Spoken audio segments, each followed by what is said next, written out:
This is 10-year-old Takata Collins. He's smiling in this photo, but he was anything but happy throughout his whole life. When the paramedics were called to his home in Dayton, Ohio, they were shocked to see the conditions he was raised in. His lifeless body painted the picture of a very dark story, and this was just the beginning of this horrifying case.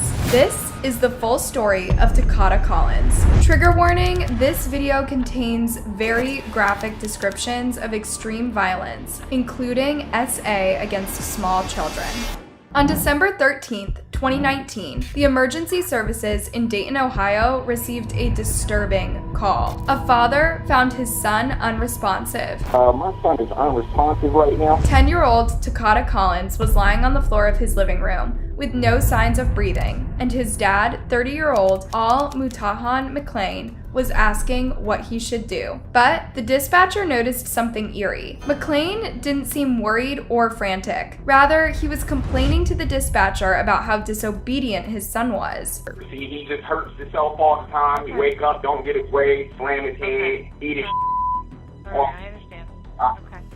It never ends. He would sprinkle the phone conversation with CPR questions and the like. But the main topic was how his son never listened to him. What's more, the dispatcher instructed him to give his son mouth-to-mouth resuscitation. They could hear Al Mutan retching and complaining that Takata's stomach smelled really bad. Minutes later, the paramedics arrived at the address and found Al waiting at the front door. When they came in, they were shocked to their core. Little Takata wasn't just unresponsive. He was purple from head to toe from bruises and injuries. Why hadn't his father mentioned this?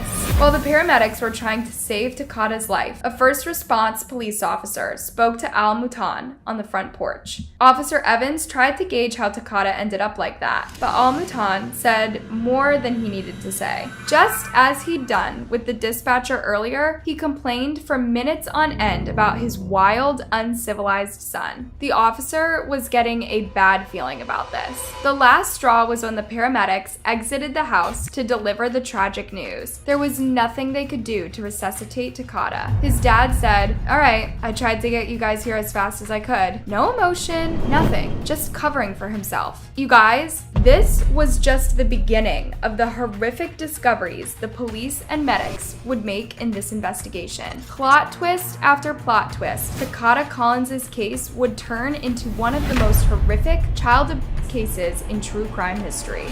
Takata Collins was pronounced dead at the scene, and his body was transported to the hospital for further examination. The coroner noted several lacerations, abrasions, and bruises on Takata's head, scalp, face, mouth, and even inside his mouth. Then his chest, neck, abdomen, arms, legs, feet, and private parts. He had older scars on his body too. There was also evidence of previous rib fractures, yet Takata had no medical history. In other words, he received no treatment for the broken ribs. Takata's hands also had signs of pruning, as if he'd been in water for too long. Takata had not died by accident. He died from years of torture.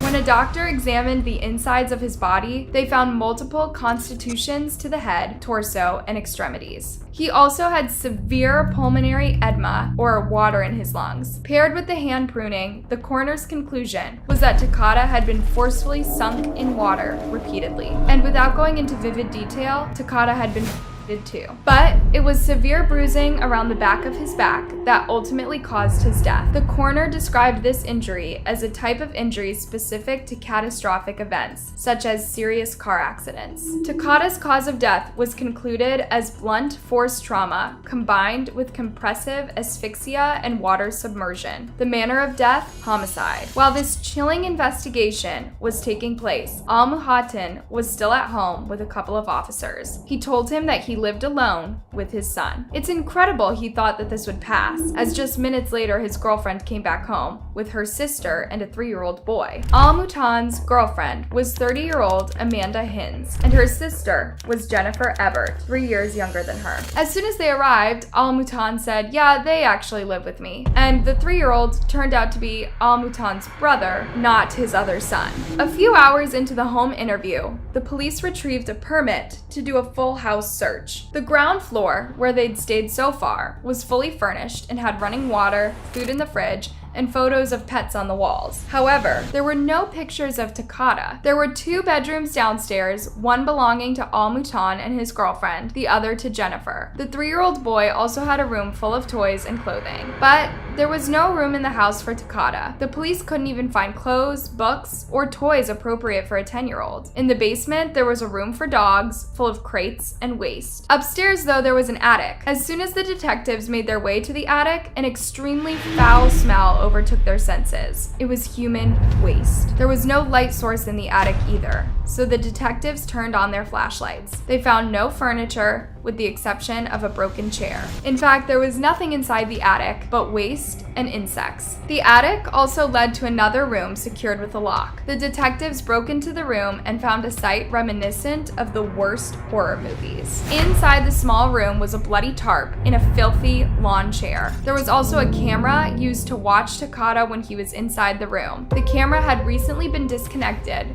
According to the detectives, this happened as soon as Al-Moutan realized his son was dead. And the room with the bloody tarp? Takata didn't always have the luxury of sleeping in it. That was just if he behaved. Normally, he would spend his time in the attic with nothing short of a torture chamber. The 3 adults living at the residence were immediately arrested and taken in for questioning. So, have you ever been road to race before? Yeah. You have? Mm-hmm. Okay. When the detective informed Al-Moutan that he was being investigated for homicide, he wanted some clarification. Homicide, that's like premeditated. Homicide's kind of a catch-all for somebody that died more than likely not of natural causes. Make sense? That's the thing. I don't even know why my child is dead. You hear me? I still don't know. If your child's dead? No, they just told me he dead, but they didn't tell me what killed him or anything like that. You hear me?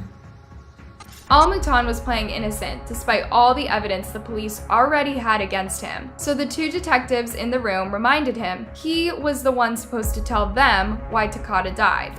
That's kind of what this opportunity is for you to tell us. To We don't discuss know, it with we you, weren't because, there. right. You were there, we weren't. After reading his Miranda rights, the detectives asked Al-Moutan once more what happened today, to which Al-Moutan went on about his son's misbehavior. According to him, Takata often harmed himself, played rough, and refused normal food. He even jumped out of windows and ate his own waste. Stating the obvious, but any child who has been through this amount of physical, sexual, and psychological torture can behave like this. It's scary, I know, but it's real. When Jeannie accidentally stumbled into a welfare office in Los Angeles 1970, she looked 6 or 7, weighing just 59 pounds. She held her hands up like a rabbit and stared at the officers like they were from another world. At first, they assumed autism. Then they discovered she could not talk. She was incontinent and salivated and spat. She had nearly 2 complete sets of teeth. Extra teeth, in such cases, are known as supernumerary,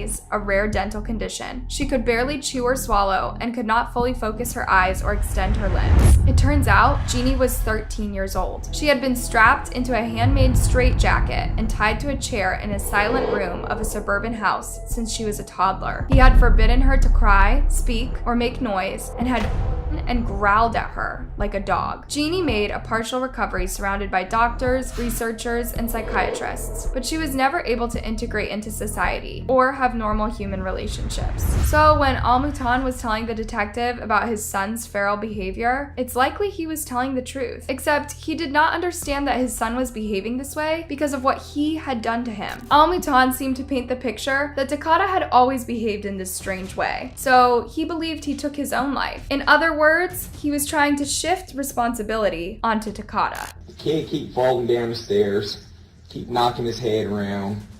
It looked like something was wrong with his stomach last night that I noticed. And I gave him some water to throw up. And I know that he used to eating his own shit. So I just wanted to make sure that he was okay. So he drank the water. And that was it. And I guess he goes back upstairs acting out some more. It's shocking Al-Moutan believes he is now shifting responsibility onto his son. This only painted the true picture of, the very least, his criminal negligence. Since he was 2 years old, he's been doing this. This only makes it worse. I'm very tired. I ain't slept in 3 days, so I'm just sitting there. And here he come rolling down the stairs again. Ba-doom, ba-doom. A little while later, I go up there. I see a stick in his, like a chair leg. So I asked him, what is he doing? And he's just steady, you know what I mean? Just steady doing what he do. Sickening. According to Al-Mutan, Takata did this to himself, and when he saw the blood, his dad rushed him into the bathtub to reduce the swelling of the bruises all over his body. By the way, Al-Mutan never explained how Takata got those bruises. He just said that he would always play rough and tumble around the house, injuring himself all the time. So I'm sitting on the couch. He like, Dad, come here. No, he like, Dad, help. So I come up the stairs to help him. And that's when I noticed his body was cold. Al-Mutan said he took his son downstairs and laid him on the floor, hoping he would recover. I mean, I had no clue of knowing that he was sick to that extent. Yeah, you did. Usually, in a homicide interrogation, the detective must work to make the suspect confess how and why they killed their victim. In this case, the detectives had the how. They just had to make Al-Mutan confess to killing his son. However, he still acted like he didn't know how Takata had died and refused to say he ever touched him. First of all, he had marks all over his body. It's every day. Now, sometime I had to stick his behind just to prevent him from hurting himself. This boy jumped out the window before.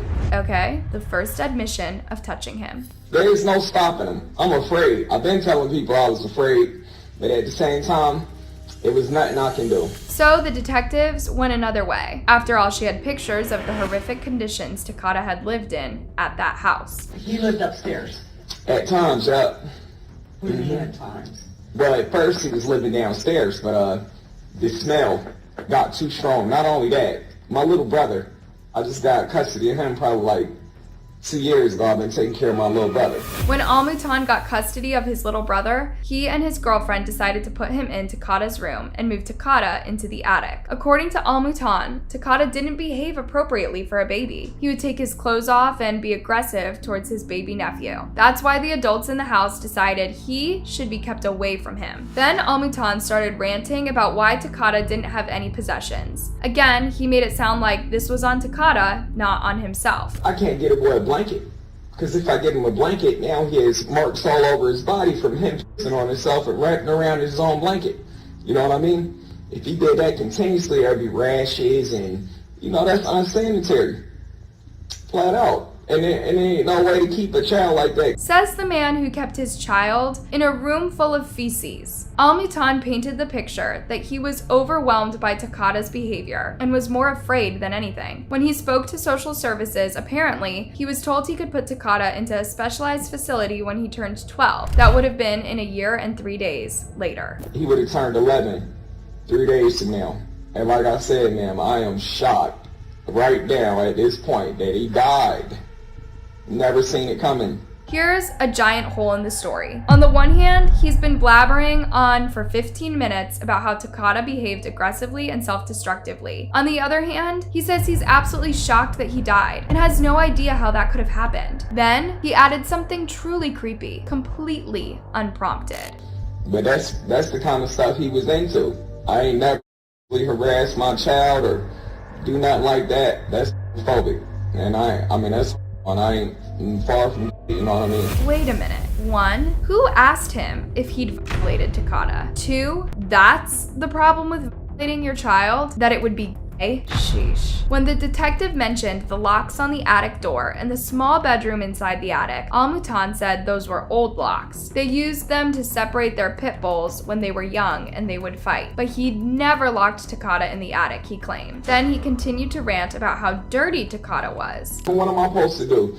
Call the police and be like, oh, my son is over here eating this shit again today? The detective asked Al-Mutan if he'd ever taken his son to a doctor. He said sure, but not after 3 years ago when his health insurance expired. Then he said he didn't really need to go to a doctor as he was healthy. Nothing wrong with him.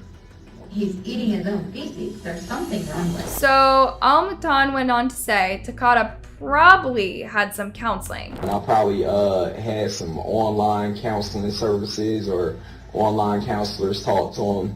When I did have counselors speak to him, he would play them so slick to the point where it'd be like, you know, he's all good and golden. So his 10-year-old child, who self-harmed and then jumped out his own window, would play his counselors slick? He's been homeschooled for the last 2 years. Who's homeschooling him? I was. Yep. Why do you have to think about that?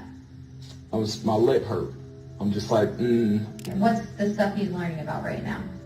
Well, he was learning, but he refused to learn. Every book that I bought him, he on it, he on it, he destroyed it. Pens became a factor of his safety, and pencils, you know what I mean? Ain't no winning. So you're not homeschooling him?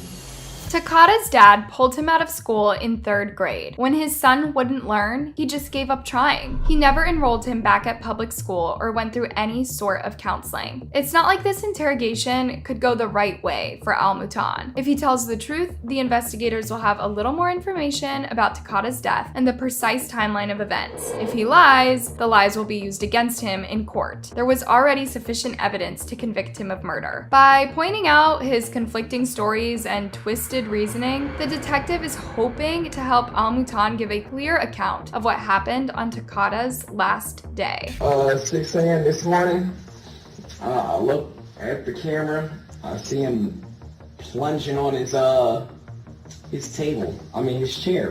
I don't think nothing about it. I'm just like, you know, he's doing his normal weird things. So sometimes I felt like ignorance was the best answer, because he was basically just seeking attention at any cost. You know what I mean? Any cost. Yeah, because you kept him locked in a torture room. So I go up there, and he's laying on his tarp, and he got it in his... I'm like, what the hell do you think you're doing? I say, pull it out right now. You know what I mean? Either way. I don't know what you mean because I don't live in your house. If I was the detective sitting in that room with him, I would have lost my cool a long time ago. It's honestly impressive how collected she manages to stay while listening to this sickening story from this sickening man. So I grab it out, and it started dripping. So put him in the shower. I put him in the bathtub, and I tried to clean it up and look at it to see if it was worth me taking them to the ER right away. They're gonna be looking at me like I did this. You know what I mean? Yeah, that's the problem, that you're going to jail. It's chilling how calm and cool Al-Mutan speaks about his son's injuries and keeps blaming him for them.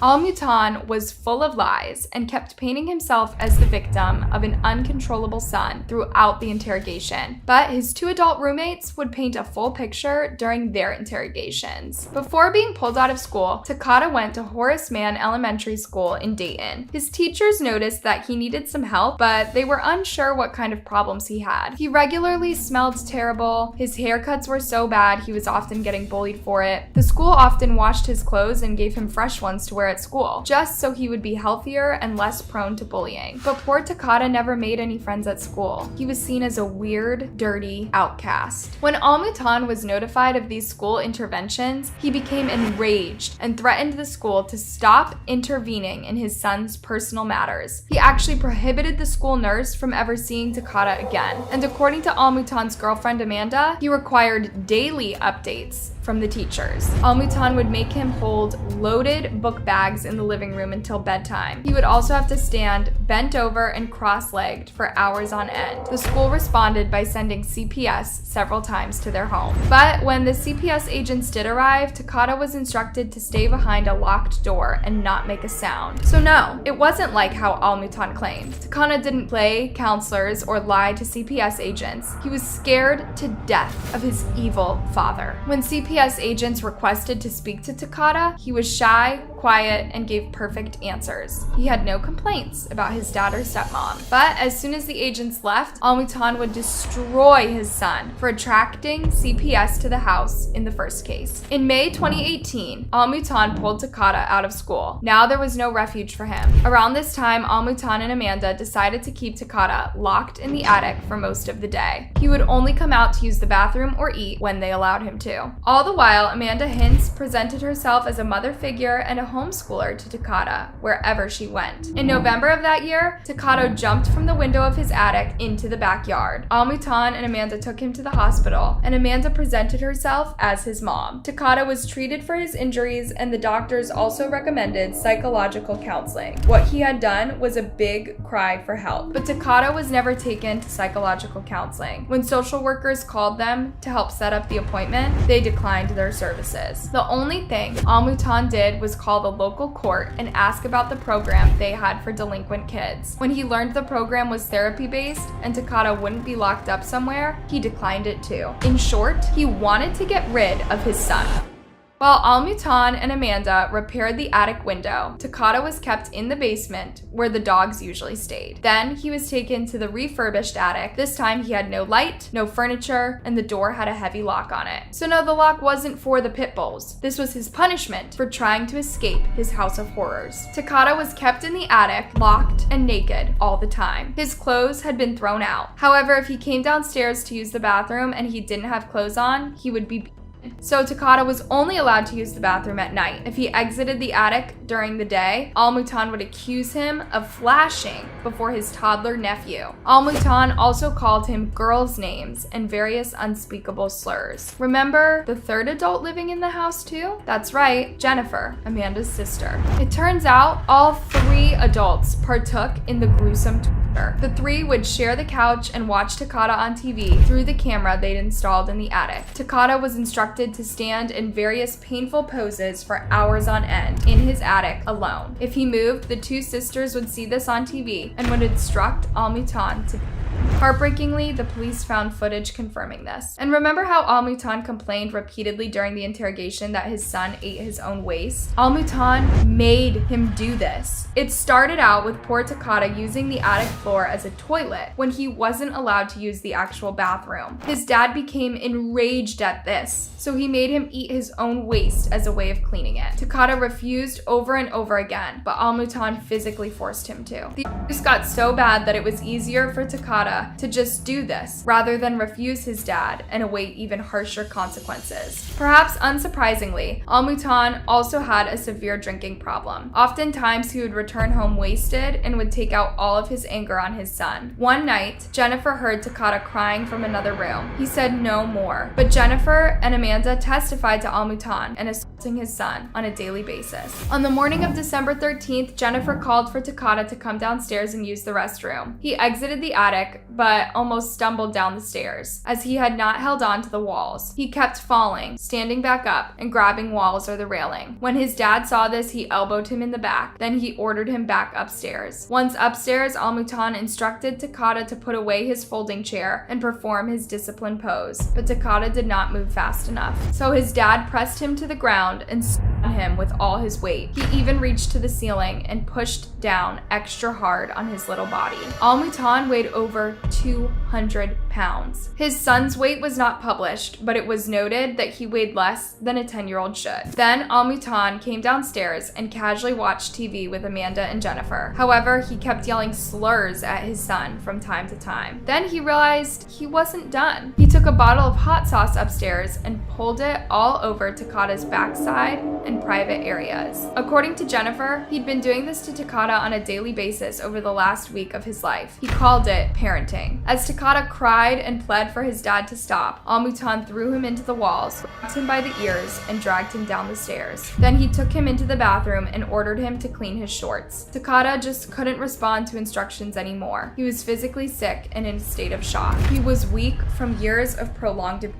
His dad was responsible for this, but now he was blaming him for being too weak. So he told his son, "Move faster or you're gonna drown."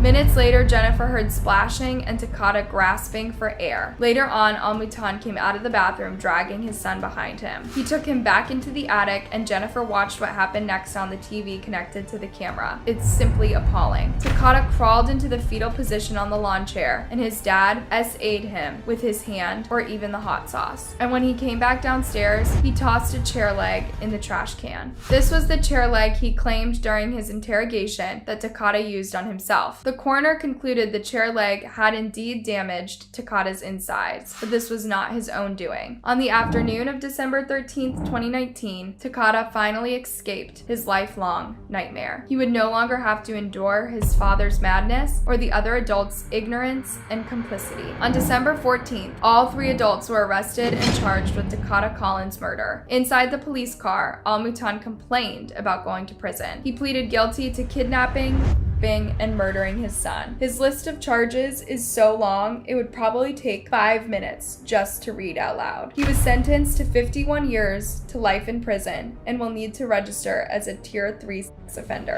Amanda Heinz was sentenced to 22 to 27 years in prison after she pleaded guilty to involuntary manslaughter and several counts of child endangerment. Jennifer Ebert was also sentenced to 8 years in prison for the same charges. She was in the same house as Almutan, yet she never phoned the police or CPS or even tried to stop the events. Poor Takata never stood a chance from his birth to his untimely death. His mother, Robin Collins, lost custody of him in 2008 after harming him as a baby. When his son was killed, she was out of prison, so the media asked her why she wasn't there for her child, as she knew Almutan was abusive. Her answer feels awfully defensive. A person can only call and tell you so much of you not doing anything that they feel like them calling isn't doing anything. If they called 17 times, not even including the times that I've called, and nobody's being done, or maybe they're thinking, oh, maybe they investigated and there's nothing going on, or maybe I'm just, thinking too much of it. Through a series of incoherent sentences, Robin said she thought she was worrying too much. Perhaps Takata was actually fine. By the time Almutan got custody of Takata in 2013, he'd spent his first years with an abusive mother and the next few years in foster care. He already needed all the help he could get. Instead, he ended up with one of the worst monsters I've ever heard of. Remember, he'd told the detective he was arrested before and a man years before getting custody of his son. And 3 days after the custody decision, he beat Amanda with an iron pole. Shockingly, Amanda did not press charges. In fact, she continued to live with Almutan and even participated in Takata. There are few stories as tragic as this. His life turned from worse to worse until he was barely human anymore. No one, absolutely no one, should endure this kind of suffering little Takata did. Prosecutor Linda Dodd said, "This was a horrendous case. This child endured years of ongoing, ceaseless, unimaginable torture. For both of these defendants to be headed to prison, that's a significant step. There were a lot of people who loved Takata. Those who dealt with him at schools and those who interacted with him. He was a child who was worthy of love, and he didn't find peace in life. We are hopeful that this will bring some peace in his death." Prosecutor Matt Heck pointed out what should happen after a case as horrible as this. "I think the time for finger pointing is over with, and I think right now we have to be proactive and be positive and say, what can we do to better the system so something like this never ever happens again? While it's tragic and it's just unimaginable what this child went through, not just for a short period of time, but for years by these monsters, I think now it's time that children's services, the hospitals, the police, the prosecutors, we all work together, work hand in hand to protect children. Indeed, let us hope that nothing like this ever happens again to another child or any other living being. Hey, thanks for watching. It's hard to even ask you guys to leave a comment. Just write something nice for Takata as we try to remember and honor him today the best we can. Remember to like and subscribe. See you next time.